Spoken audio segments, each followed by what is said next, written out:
बहुत बड़ा भक्त था। भगवान शिव ने उसे अमरता का वरदान दे एक शिवलिंग कैलाश पर्वत से लंका ले जाने को दिया। मार्ग में रावण को दलदल में फंसी एक गाय दिखाई दी, जिसकी मदद के उपक्रम में रावण ने शिवलिंग धरती पर रखा।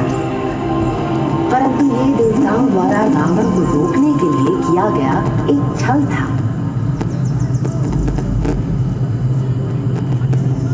धरती पर रखते ही शिवलिंग की 1 करोड़ प्रतिकृति बन गई। असली शिवलिंग की पहचान करने में असमर्थ रावण नकली शिवलिंग को लेकर लंका चला गया। उसके जाते ही सभी नकली शिवलिंग गायब हो गए और एक लौता असली शिवलिंग यही बना रहा। बस तभी से यहाँ प्रतिष्ठित देवता को कोटिलिंगेश्वर के रूप में पूजा जाने लगा। जब आप कोटेश्वर मंदिर जाएं, तो समीप ही स्थित है नारायण सरोवर।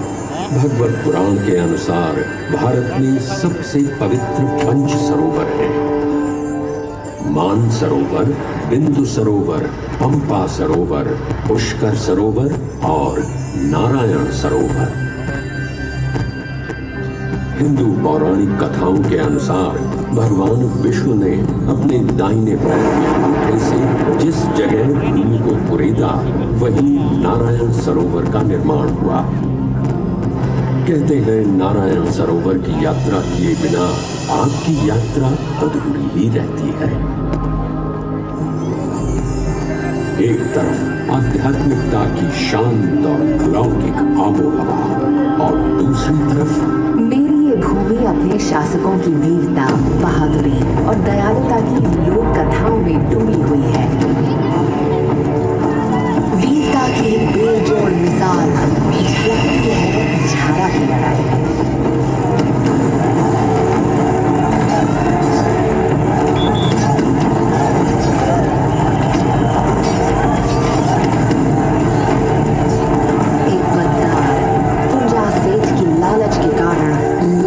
की मौत।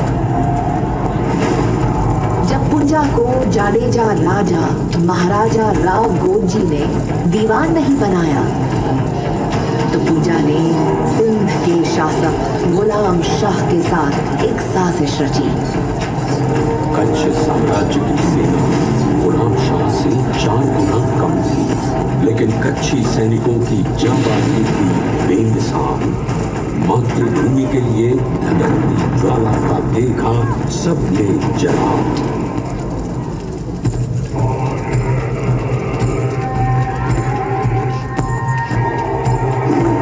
युद्ध जीत न पाए, पर लड़े जब धड़की आखिरी सांस।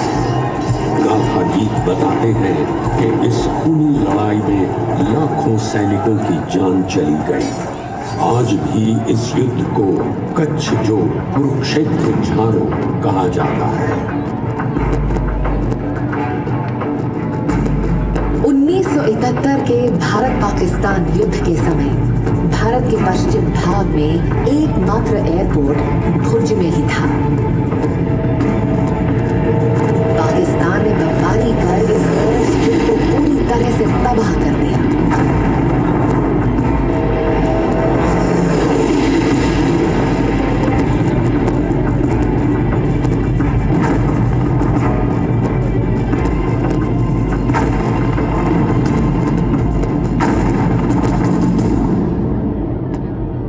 समय भुज की 300 महिलाओं ने रात दिन लगातार 72 घंटे काम करके इस एयर स्ट्रिप को एक बार फिर तैयार कर दिया था।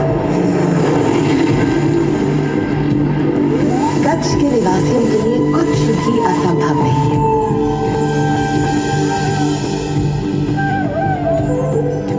नामुमकिन को मुमकिन कर दिया उन्होंने, और रक्षक वन उन्हीं की एक बुलंद निशानी है।